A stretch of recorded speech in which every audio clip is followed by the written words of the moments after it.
ಪ್ರಧಾನಮಂತ್ರಿ ಸುರಕ್ಷಾ ಭೀಮಾ ಯೋಜನೆಯಲ್ಲಿ ಅಂಚೆ ಉಳಿತಾಯದಾರರು ಭಾಗಿಯಾಗುವಂತೆ ದಾಂಡೇಲಿಯಲ್ಲಿ ಅಂಚೆ ಅಧೀಕ್ಷಕರಾದ ಪೂವಪ್ಪ ಕರೆ. ಬಡವರಿಗೆ ಅತ್ಯಂತ ಉಪಯುಕ್ತವಾದ ಯೋಜನೆಗಳಲ್ಲಿ ಒಂದಾಗಿರುವ ಪ್ರಧಾನಮಂತ್ರಿ ಸುರಕ್ಷಾ ಭೀಮಾ ಯೋಜನೆಯಲ್ಲಿ ಅಂಚೆ ಉಳಿತಾಯದಾರರು ಭಾಗಿಯಾಗುವಂತೆ ಅಂಚೆ ಇಲಾಖೆಯ ಶಿರಸಿ ವಿಭಾಗದ ಅಂಚೆ ಅಧೀಕ್ಷಕರಾದ ಪೂವಪ್ಪ ಅವರು ಕರೆ ನೀಡಿದ್ದಾರೆ. ಅವರು ಇಂದು ಮಂಗಳವಾರ ಮಧ್ಯಾಹ್ನ 12:30 ಗಂಟೆ ಸುಮಾರಿಗೆ ದಾಂಡೇಲಿ ನಗರದ ಪ್ರಧಾನ ಅಂಚೆ ಕಚೇರಿಯಲ್ಲಿ ಮಾಧ್ಯಮಕ್ಕೆ ನೀಡಿದ ಹೇಳಿಕೆಯಲ್ಲಿ ವರ್ಷದಿಂದ ವರ್ಷಕ್ಕೆ ನವೀಕರಿಸಬಹುದಾದ 1 ವರ್ಷದ ಅಪಘಾತ ವಿಮಾ ಯೋಜನೆ ಇದಾಗಿದೆ. 18 ರಿಂದ 70 ವರ್ಷ ವಯೋಮಿತಿಯವರು ಈ ಯೋಜನೆಯ ಫಲಾನುಭವಿಯಾಗಬಹುದು. ವರ್ಷಕ್ಕೆ ಕೇವಲ 20 ರೂಪಾಯಿ ಪ್ರೀಮಿಯಂ ಮೊತ್ತವನ್ನು ತುಂಬಿ ಈ ವಿಮೆ ಮಾಡಿಸಿಕೊಂಡಲ್ಲಿ 2 ಲಕ್ಷ ರೂಪಾಯಿಗಳ ಅಪಘಾತ ವಿಮೆ, ಅವಘಡಗಳಿಗೆ ತುತ್ತಾಗಿ ಅಂಗವೈಕಲ್ಯತೆಯನ್ನು ಹೊಂದಿದಲ್ಲಿಯೂ ವಿಮೆ ಹಣ ದೊರೆಯಲಿದೆ.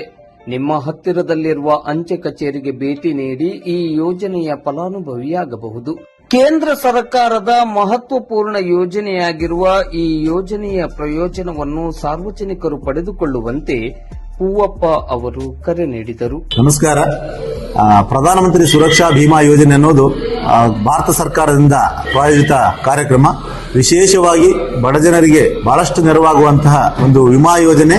ಮತ್ತೆ ತುಂಬಾ ಸಣ್ಣ ಕಂತಿನಲ್ಲಿ ಒಂದು ದೊಡ್ಡ ವಿಮಾ ಮೊತ್ತವನ್ನ ಪರಿಹಾರವಾಗಿ ಪಡೆಯಲು ಇರುವಂತಹ ಸುಲಭದ ವಿಮಾ ಯೋಜನೆ ಅಂದ್ರೆ ಅದು ಪ್ರಧಾನಮಂತ್ರಿ ಸುರಕ್ಷಾ ಭೀಮಾ ಯೋಜನೆ. ಇದನ್ನ ಯಾವುದೇ ಸಾರ್ವಜನಿಕರು ಕೂಡ ಮಾಡಬಹುದು. ವಯಸ್ಸಿನ ಮಿತಿ 18 ವರ್ಷದಿಂದ 70 ವರ್ಷದವರೆಗೆ ಇರುತ್ತದೆ. ಕಂತು ವಾರ್ಷಿಕವಾಗಿ 20 ರೂಪಾಯಿ ಇರ್ತದೆ. ವಾರ್ಷಿಕ 20 ರೂಪಾಯಿ ಕಂತಿನ ಪ್ರಧಾನಮಂತ್ರಿ ಸುರಕ್ಷಾ ಭೀಮಾ ಯೋಜನೆಯಿಂದ ಏನು ಲಾಭಗಳು ಅಂತಂದ್ರೆ, ಆಕಸ್ಮಿಕ ಅವಘಡಗಳಿಗೆ ತುತ್ತಾಗಿ ಮರಣವನ್ನು ಹೊಂದಿದರೆ ಆತನ ಕುಟುಂಬಕ್ಕೆ ಅಂದರೆ ನಾಮಿನಿಗೆ 2 ಲಕ್ಷದ ಪರಿಹಾರ ಹಣ ದೊರೆಯುತ್ತದೆ. ಜೊತೆಗೆ ಒಂದು ವೇಳೆ ಭಾಗಶಃ ಅಂಗವೈಕಲ್ಯತೆ ಉಂಟಾದರೆ ಆತನ ಕುಟುಂಬಕ್ಕೆ 2 ಲಕ್ಷದ ಪರಿಹಾರ ಇರುತ್ತದೆ. ಅಥವಾ ಸಂಪೂರ್ಣ ಅಂಗವಿಕಲತೆ ಉಂಟಾದರೆ, ಫುಲ್ ಡಿಸೇಬಲ್ಡ್ ಆದರೆ ಅವರಿಗೂ ಕೂಡ 2 ಲಕ್ಷದ ವಿಮಾ ಹಣ ಪರಿಹಾರ ಸಿಗ್ತದೆ. ಸೊ ಈ ಒಂದು ಸರಳ ವಿಮಾ ಯೋಜನೆಯನ್ನ, ಬರೀ 20 ರೂಪಾಯಿ ವಾರ್ಷಿಕ ಕಂತಿನ ವಿಮಾ ಯೋಜನೆಯನ್ನ ಎಲ್ಲ ಸಾರ್ವಜನಿಕರು ಪಡೆಯಬೇಕು ಅಂತ ನಾನು ವಿನಂತಿಯನ್ನು ಮಾಡ್ತೇನೆ.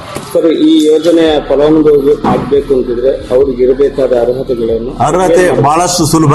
ಅಂಚೆ ಕಚೇರಿಯ ಉಳಿತಾಯ ಯೋಜನೆಯ ಗ್ರಾಹಕರು ಎಲ್ಲರೂ ಕೂಡ ಈ ಯೋಜನೆಯನ್ನ ಮಾಡಬಹುದು. ಅಂಚೆ ಕಚೇರಿಯಲ್ಲಿ ಉಳಿತಾಯ ಯೋಜನೆಯನ್ನು ಹೊಂದಿದ್ದು ಅವರು ಈ ಒಂದು ಪ್ರಧಾನಮಂತ್ರಿ ಸುರಕ್ಷಾ ಭೀಮಾ ಯೋಜನೆಯ ಎನ್ರೋಲ್ಮೆಂಟ್ ಫಾರ್ಮ್ ಅನ್ನು ಫಿಲ್ಅಪ್ ಮಾಡಿ ಸಿಗ್ನೇಚರ್ ಹಾಕಿ ನಮ್ಮ ಅಂಚೆ ಕಚೇರಿಗೆ ಸಬ್ಮಿಟ್ ಮಾಡಿದರೆ ಅದನ್ನು ನಾವು ಅಂಚೆ ಕಚೇರಿಯ ಕೌಂಟರ್ನಲ್ಲಿ ನೋಂದಣಿ ಮಾಡ್ತೇವೆ. ಇದು ವಾರ್ಷಿಕವಾಗಿ ಪ್ರತಿ ವರ್ಷ 20 ರೂಪಾಯಿ ಹಣ ಕಟಾವಣೆ ಆಗ್ತದೆ. ಅದರಿಂದ ಅವರ ಪಾಲಿಸಿ ಚಾಲ್ತಿ ಇರ್ತದೆ ಪ್ರತಿ ವರ್ಷ. ಇದು 18 ವರ್ಷ ಮೇಲ್ಪಟ್ಟವರು ಯಾರು ಕೂಡ ಮಾಡಬಹುದು. 70 ವರ್ಷದ ಒಳಗಿನವರಿಗೆ ಮಾಡಲಿಕ್ಕೆ ಅವಕಾಶ ಇರ್ತದೆ.